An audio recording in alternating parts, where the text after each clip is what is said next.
Assalamualaikum warahmatullahi wabarakatuh. Hai, apa kabar Bapak Ibu guru hebat? Semoga Ibu dan Bapak guru selalu dalam keadaan sehat sehingga kita bisa belajar bersama-sama lagi. Bapak Ibu guru hebat semuanya, pada kesempatan kali ini saya perwakilan dari kelompok 1 ingin mempresentasikan pada ruang kolaborasi modul 3.1 yaitu pengambilan keputusan berbasis nilai-nilai kebajikan sebagai pemimpin. Langit redup pertanda mau hujan. Hujan datang membawa keberkahan. Kami grup agen perubahan berkolaborasi dalam menerapkan keterampilan pengambilan keputusan. Tujuan khusus dari pembelajaran ini yaitu calon guru penggerak dapat berbagi, berkolaborasi, dan menerapkan keterampilan pengambilan keputusan berdasarkan 4 paradigma, 3 prinsip, dan 9 langkah pengujian. Studi kasus kali ini kami mengambil salah satu kasus nyata dari anggota kelompok kami. Seperti yang kita ketahui bersama, tujuan pendidikan menurut Ki Hajar Dewantara adalah menuntun segala kodrat yang melekat pada diri anak agar mereka dapat mencapai kebahagiaan dan keselamatan yang setinggi-tingginya baik sebagai individu maupun sebagai anggota masyarakat. Konsep Merdeka Belajar adalah suatu upaya untuk menciptakan suatu lingkungan belajar yang bebas untuk berekspresi, bebas dari berbagai hambatan, terutama tekanan psikologis. Bagi guru, dengan memiliki kebebasan tersebut, lebih fokus untuk memaksimalkan pada pembelajaran guna mencapai tujuan pendidikan nasional. Namun, tetap dalam rambu-rambu kaidah kurikulum. Berdasarkan filosofi dan konsep Merdeka Belajar tersebut, maka saya berusaha menciptakan pembelajaran yang sesuai dengan karakteristik murid. Supaya tidak monoton, sebelum pulang sekolah pasti saya tawarkan kepada murid-murid saya mengenai metode pembelajaran yang mereka inginkan untuk esok hari. Murid-murid saya lebih senang belajar di luar kelas daripada belajar di dalam kelas. Maka saya berusaha memenuhi apa yang menjadi keinginan mereka. Melalui musyawarah kelas, akhirnya kita tentukan 3 hari belajar di dalam kelas dan 3 hari kita belajar di luar kelas. Saat kami sedang melaksanakan pembelajaran di luar kelas, pada saat itu mata pelajaran kita tentang perkembangbiakan tumbuhan. Saya ajak murid-murid untuk mengamati tumbuhan yang ada di sekitar sekolah. Kebetulan di samping sekolah kami adalah lapangan dan juga persawahan. Jadi banyak pohon yang tumbuh di sana. Setelah mengamati, kemudian anak-anak mencatat tumbuhan apa saja yang mereka lihat. Kemudian menentukan cara perkembangbiakan dari tumbuhan tersebut.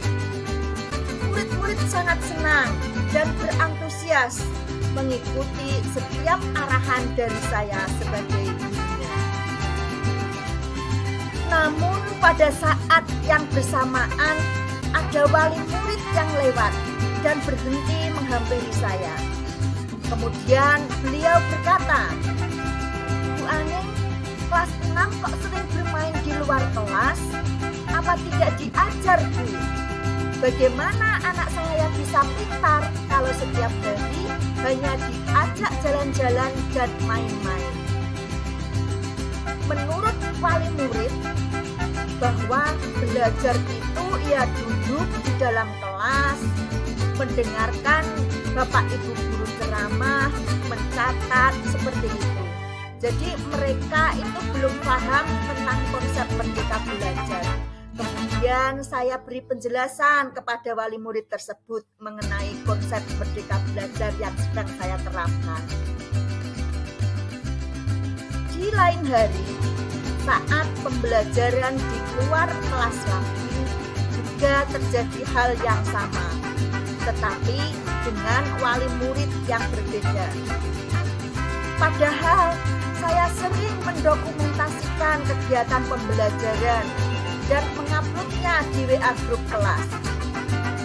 Ternyata beberapa wali murid tersebut tidak memiliki smartphone karena memang keadaan ekonominya yang kurang mampu. Selama ini, murid-murid yang tidak tergabung dalam WA grup kelas, saya sarankan untuk bergabung dengan temannya yang memiliki smartphone agar tidak ketinggalan informasi. Dari hal tersebut, saya menjadi dilema.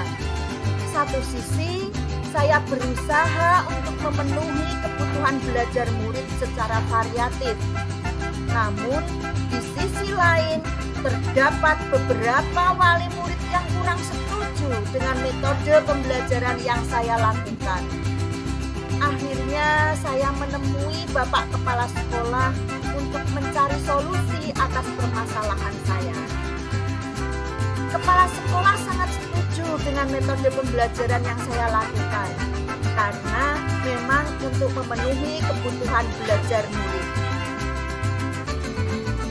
Selama ini memang belum ada sosialisasi kepada wali murid mengenai kurikulum merdeka dan juga konsep dari merdeka belajar. Sebagai tindak lanjut dari keluh kesah saya, kemudian diadakan rapat intern bersama Dewan Guru, Kepala Sekolah, dan juga Komite Sekolah untuk membahas permasalahan tersebut. Dari rapat intern tersebut, kami sepakat untuk mengundang seluruh wali murid untuk mensosialisasikan kurikulum merdeka dan konsep merdeka belajar. Dari kasus tersebut, paradigma yang digunakan adalah paradigma dilema etika individu lawan masyarakat, di mana satu sisi saya berusaha untuk memenuhi kebutuhan belajar murid, namun di sisi lain adanya pertentangan dari wali murid. Prinsip yang mendasari pilihan pengambilan keputusan adalah yang pertama, berpikir berbasis hasil akhir. Yang kedua, berpikir berbasis peraturan. Dan ketiga, berpikir berbasis rasa peduli. Dalam pengambilan keputusan terdapat 9 langkah atau 9 tahap pengambilan keputusan. Langkah pertama yaitu mengenali nilai-nilai yang saling bertentangan. Nilai yang bertentangan adalah saat kita hendak melaksanakan pembelajaran yang bermakna dan berorientasi kepada murid, tetapi tidak didukung oleh wali murid. Langkah yang kedua yaitu menentukan siapa yang terlibat dalam situasi ini. Yang terlibat dalam kasus ini adalah guru, murid, wali murid, kepala sekolah, dan juga komite sekolah.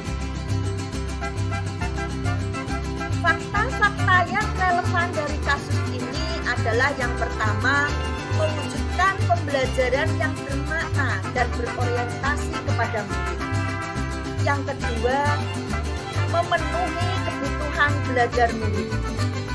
Fakta yang ketiga ketiga yaitu menciptakan kemerdekaan dalam belajar. Sedangkan fakta yang keempat adanya protes dari wali murid. Langkah yang selanjutnya adalah pengajuan benar atau salah. Kita melakukan pembelajaran yang berorientasi kepada murid dan untuk memenuhi kebutuhan mereka. Tetapi di sisi lain terdapat beberapa wali murid yang belum paham atas metode pembelajaran yang kita terapkan. Langkah yang selanjutnya adalah pengujian paradigma benar atau salah. Di sini melaksanakan pembelajaran yang berorientasi kepada murid dan bermakna sesuai dengan konsep Merdeka Belajar. Menurut kami itu adalah hal yang benar. Sedangkan wali murid yang tidak setuju dengan pembelajaran di luar kelas seperti main-main saja, ini adalah paradigma yang salah. Dalam pengambilan keputusan ini, kami berpedoman kepada 3 prinsip pengambilan keputusan. Yang pertama yaitu berpikir berbasis hasil akhir.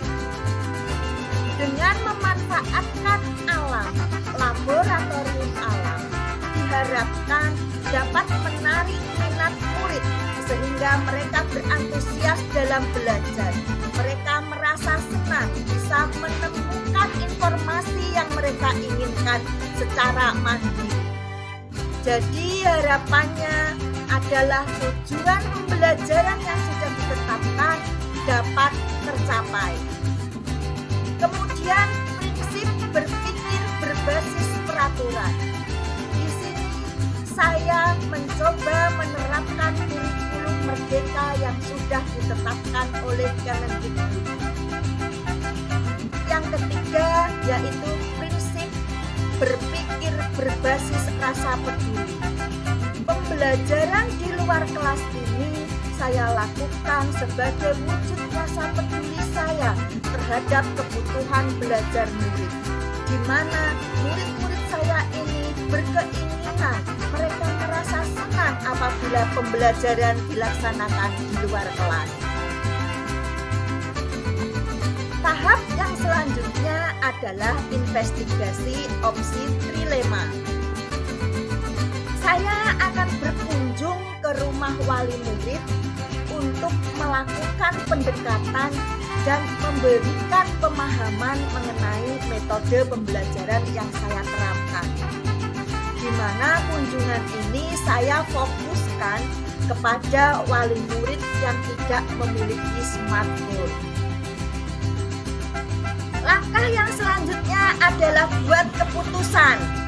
Jadi keputusan yang saya ambil adalah tetap melaksanakan pembelajaran sesuai dengan kesepakatan bersama murid, yaitu menciptakan pembelajaran yang menyenangkan dan bermakna.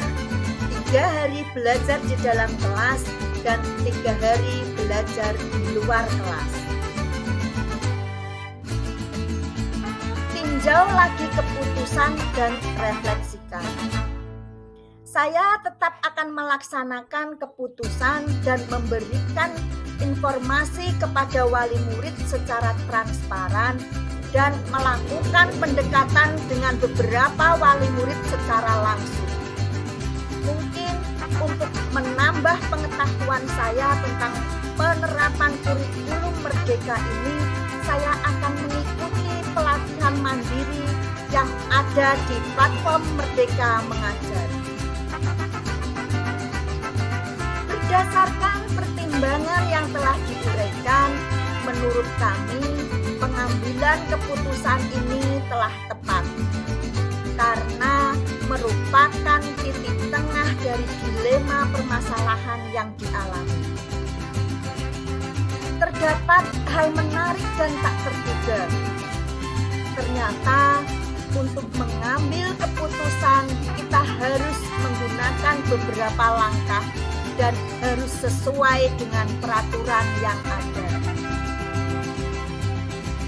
Makan nasi dicampur dengan bakmi. namanya es kelapa muda. Demikian presentasi dari kami. Kelas C, kalian memang luar biasa. Terima kasih. Demikian yang dapat saya sampaikan. Wassalamualaikum warahmatullahi wabarakatuh.